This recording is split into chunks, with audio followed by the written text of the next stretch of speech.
lugar de dizer que a culpa é minha, não foi por falta de aviso, porque eu, há uns 15 anos atrás, eu já avisei assim, a seguinte frase: eu vim para foder com tudo. E tem que reclamar. Em segundo lugar, eu queria lembrar, já que falaram aí do Anselmo Góes, é assim, primeiro, todos os jornalistas que se gabam de ter trabalhado na Rádio Havana, Rádio Pequim, Rádio Moscou, Agência TASS, são todos gente da KGB. Esses órgãos pretensamente jornalísticos nunca deram acesso a quem não fosse da KGB. Nos regimes comunistas não existe o jornalismo propriamente dito. Existe a informação oficial, e a única fonte de informação oficial na União Soviética e na China sempre foram os serviços secretos. Então não vem com brincadeira para cima de mim. Eu trabalhei na agência TASS, eu trabalhei não sei o quê, como se fosse currículo, quando é um anticurrículo, né? Em segundo lugar, jamais esquecer que em 1995, salvo engano, o presidente da CUT, o Meneghelli, confessou que a CUT tinha 800 jornalistas na sua folha de pagamento. Isso em 95. Terceiro, no livro do Ladislau Bittman, The KGB and Soviet Disinformation, ele, que era o chefe do escritório da KGB no Rio de Janeiro, diz que eles tinham ali vários semanários e tinham pelo menos uma centena de jornalistas na sua folha de pagamento. Então, até hoje, não foi feito um estudo para avaliar qual foi a extensão da penetração do serviço secreto soviético na mídia brasileira, mas foi uma coisa monstruosa e pior, ela continua. Tem gente que ainda está trabalhando com essa cambada. Isso tem que ser estudado muito seriamente.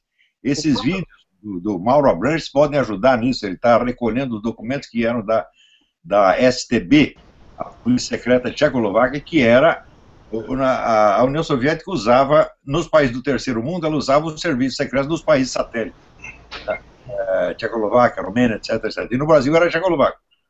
Então, ali, ele tem uma infinidade de documentos, já tem listas de nomes. Eu reconheci vários desses indivíduos que eu sempre soube que eram da KGB, e falei, agora temos lá o documento.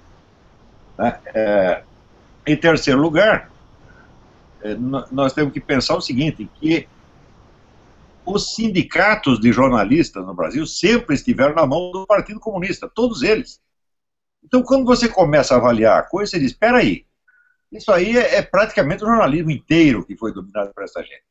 Existe uma publicação do Sindicato Jornalista de São Paulo, publicado quando o sindicato fez 60 anos, eu não me lembro exatamente qual ano foi.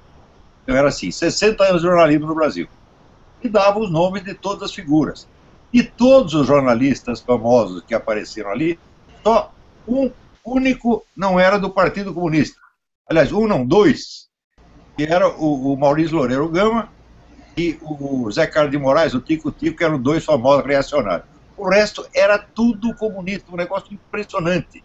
Então, esse negócio não foi estudado ainda, e isso é uma peça fundamental, porque hoje nós estamos nos defrontando com essa mesma mídia, com essas mesmas pessoas que estão aí ocupando. Muitos deles, assim, não repetem. Estão ouvindo ainda?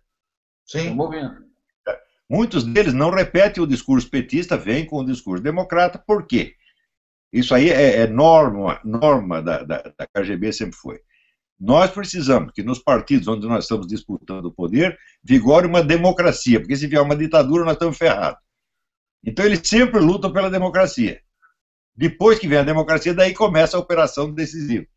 Essa é a primeira coisa que eu tinha a dizer. A segunda coisa, eu quero recomendar a todo mundo, eu quero recomendar esse livro não só a vocês, mas ao universo inteiro.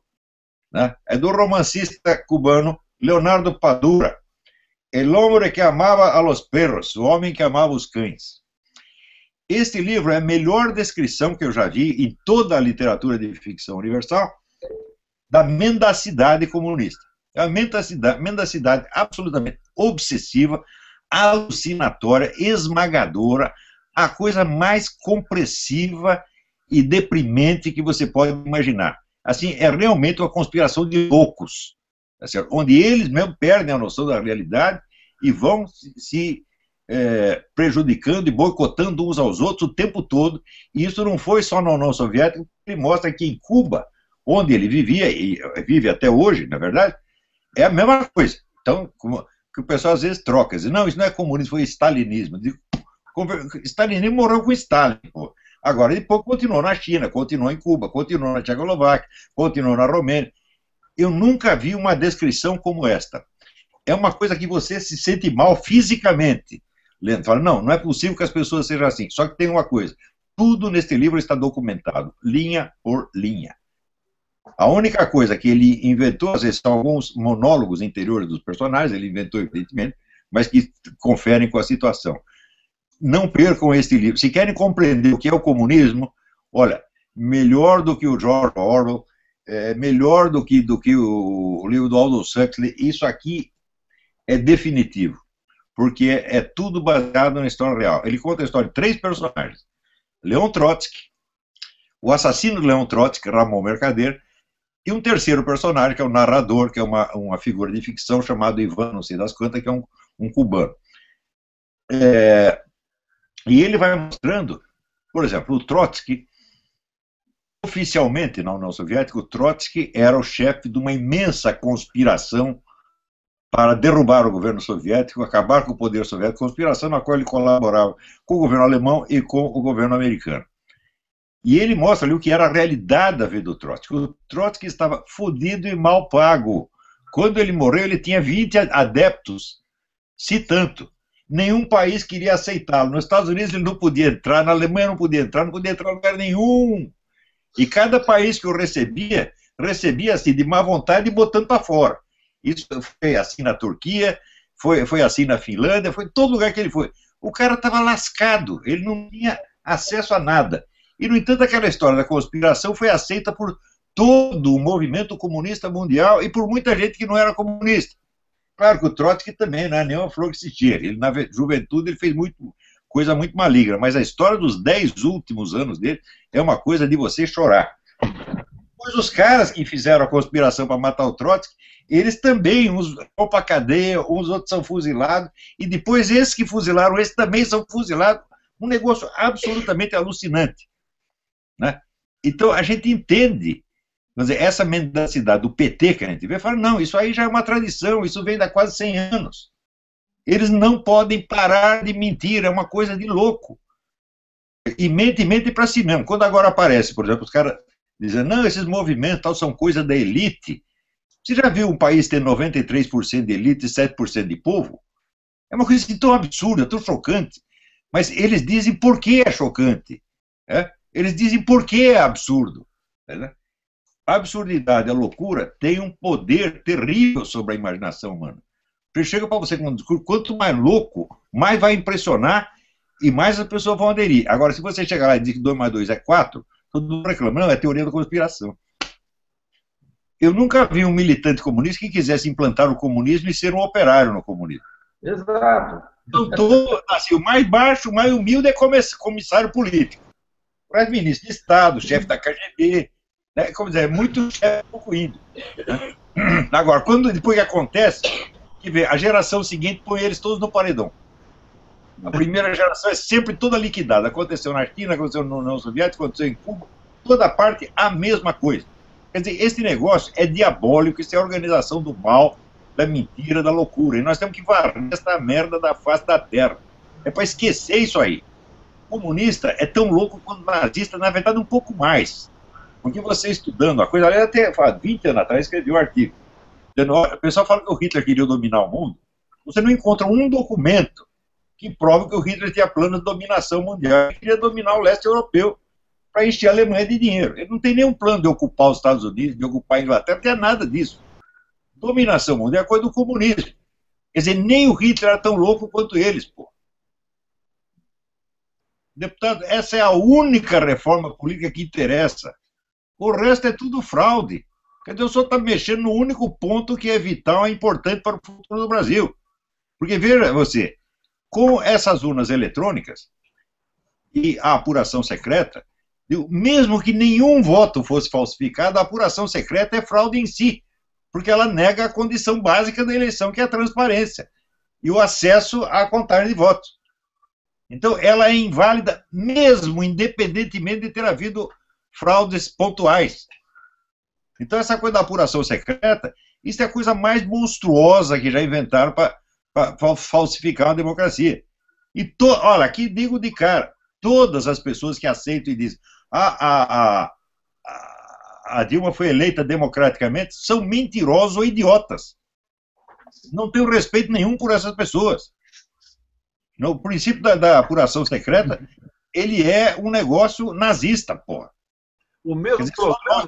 Você não pode ter acesso? Que coisa é essa, porra? Acompanhe os trabalhos dessa advogada Maria Cortes, que investigou a coisa em profundidade e que nesse conclave de Washington fez uma apresentação que, a meu ver, é definitiva. Ali não tem jeito, ali é como dizer, a mancha de batom na cueca. A coisa foi fraudada mesmo, e foi feita para ser fraudada. Agora, só 23 pessoas têm acesso. Dessas 23 pessoas, todas são funcionários do governo.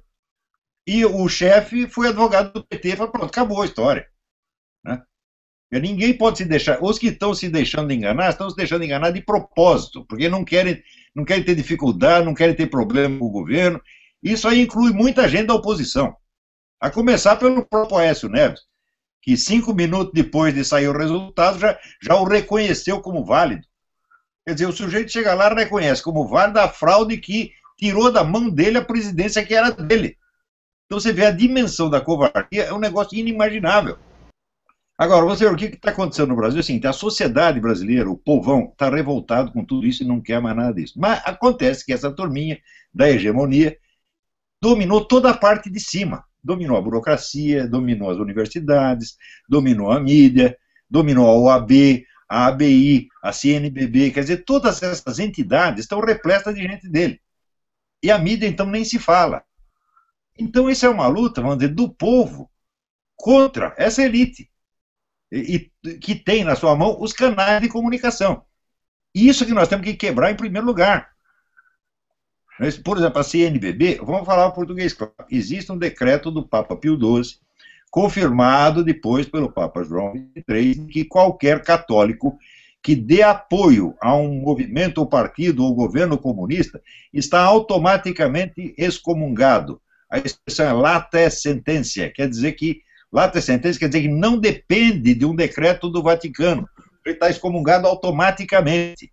Agora, vê esse pessoal da CNBB com o retrato do Che Guevara, falar dessa reforma política, etc.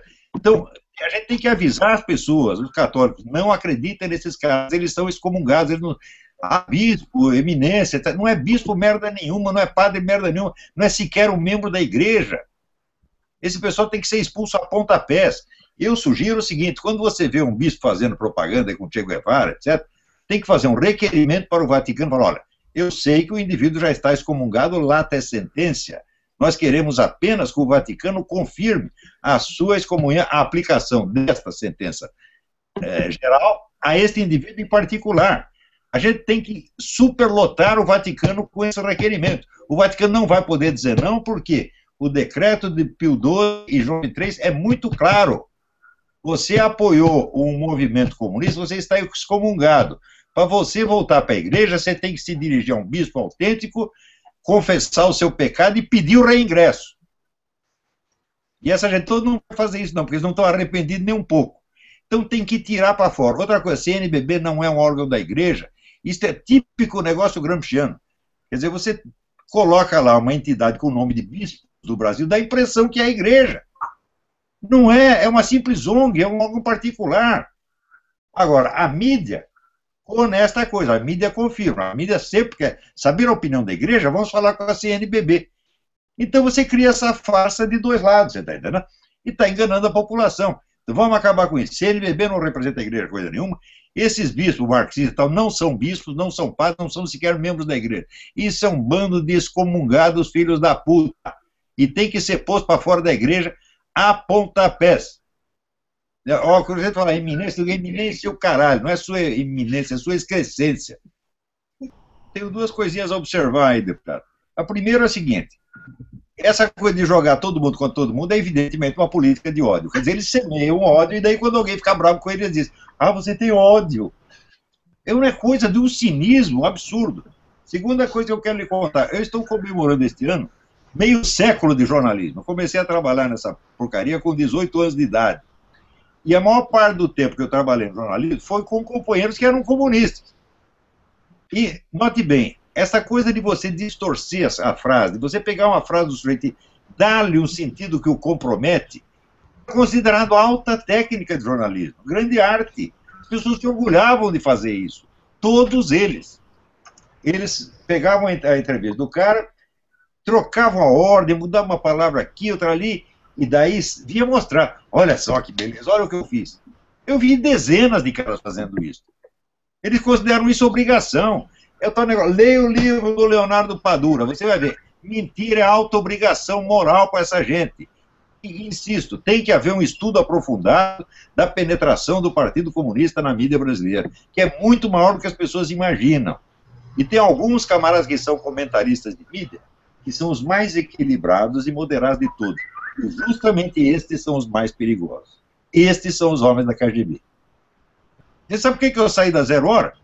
Eu contei lá no artigo a história de uma ONG, que os caras inventaram uma ONG no Rio Grande do Sul, pegaram uma verba do governo de 20 e tantos milhões, entregaram para a filha do Lula e fecharam a ONG. Eu contei essa história, daí veio o Nelson Sirotsky dizer, não, isso não está de acordo com as nossas normas de ética. A norma de ética, o caralho, isso aí você está querendo me enganar, está querendo me fazer de idiota, porra. É assim, esse pessoal é assim, e eles se orgulham de ser assim. Quem quer que tenha sofrido influência de comunista na sua juventude, ou ele faz um exame de consciência profundo para se limpar disso até o fundo da alma, ou ele continua mentiroso pro resto da vida, ele pega aqueles trejeitos, aqueles cacuetes mentais, e continua repetindo, e vamos dizer, é a mentira automática. Bom, o que eu disse desde o início foi o seguinte, intervenção militar não se pede. As intervenções militares acontecem quando a situação chega ao insustentável. Só para lhe dar um exemplo. No Chile, os militares intervieram quando o governo da Unidade Popular já havia matado 1.200 pessoas. No Brasil, em 64, você tinha aquela sucessão de greves, o país estava parado e você já tinha a quebra da hierarquia militar com a rebelião dos sargentos. Aí sim os militares intervêm, quando há uma crise dessas proporções. Agora, o povo sair na rua pedindo, não adianta nada. Os militares disseram, nós sairemos e o povo pedir, é uma maneira metafórica de dizer, não basta pedir. Agora, acontece que, em 64, havia uma crise estrutural criada pelo próprio governo. Depois, a esquerda aprendeu a fazer as coisas de uma outra maneira, que é a crise camuflada. Nós estamos numa crise, nós estamos em plena anomia, só que disfarçada, bem camuflada pelo quê? Pelo poder onipresente e invisível. Então, qual é a nossa obrigação? Tornar claro o estado de crise. É isso que nós temos que fazer. Aí sim, você não precisa pedir intervenção. Se o Comando das Forças Armadas percebe que nós estamos já num estado de anomia, eles vão intervir de qualquer jeito, não é pedindo, né? Venham militares, façam isso. Não é assim que se faz. Faz a sua parte. A nossa parte é intensificar esses protestos e torná-los permanentes. Como no Egito, onde o povo ficou na rua 18 dias, direto. Não foi algumas horas, foi 18 dias. Como aconteceu na Rússia, quando o povo chefiado pelo Yeltsin resistiu a tanques de guerra, meu Deus do céu. Agora, não é porque você fez 2 passeatas que o governo vai cair. Não é assim. Tudo que está acontecendo tem origem no Foro de São Paulo. O Foro de São Paulo governa o Brasil. O pessoal não costuma medir o tamanho, a dimensão do poder do Foro de São Paulo. Inclusive, quando falo da corrupção, a diferença específica da corrupção que existe hoje no Brasil e a da que existia em outras épocas é que esta aqui é um sistema de engenharia para favorecer um projeto total de poder. Então, a corrupção não é um fenômeno isolado. E o mal não é a corrupção, o mal é o corrupto. Corrupção é um universal abstrato.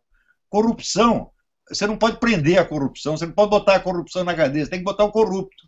Quem é o corrupto e o grande corruptor? O Foro de São Paulo. Então, este é o alvo principal da nossa luta. Inclusive, derrotando o Foro de São Paulo no Brasil, nós quebramos a espinha dorsal do monstro em toda a América Latina. Eles estão apavorados por causa disso. E apavorados com justa razão, o Rui Falcão não tinha convocado uma passeata para hoje, com todo o poder que eles têm, com todo o dinheiro que eles têm, com todo o controle de mídia que eles têm, não consegue botar meia dúzia de gato pingado. Vai ver porque faltou mortadela, pô. Então, eu falei, cadê a passeata, Rui Falcão? É a passeata confidencial. É a passeata secreta. Ninguém viu. Então, eles já caíram no ridículo faz muito tempo. Agora, Um governo que tem 7% de aprovação, que tinha 7% na semana passada, agora deve ser 5%. Se um governo com 7% de aprovação conseguir sobreviver, é porque já não tem democracia mais.